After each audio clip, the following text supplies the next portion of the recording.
বাংলাদেশের ইতিহাসে যে আলোকিত হত্যাকাণ্ড হয়েছে তার সংক্ষিপ্ত একটা চিত্র এখানে তুলে ধরা হয়েছে। যেমন কল্পনা চাকমা, সাগর রুনি, পিলখানা হত্যাযজ্ঞ, আবরার ফাহাদ, ফেলানি, বিশ্বজিৎ হত্যা,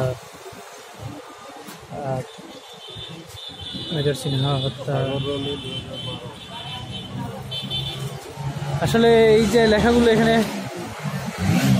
দেয়ালে আজকে দেখা যাচ্ছে, কেউ হয়তো কল্পনাও করেনি আগস্ট মাসের শুরুতে যে বাংলাদেশের দেয়ালে এরকম কেউ এরকম লিখতে পারবে। আসলে এটাই 5 আগস্টের ছাত্র জনতার অভ্যুত্থানের ফলে যে সরকার পতন হয়েছে, তারপর মানুষ যে খোলা হাতে লিখতে পারছে, এটি তার একটি জ্বলন্ত প্রমাণ।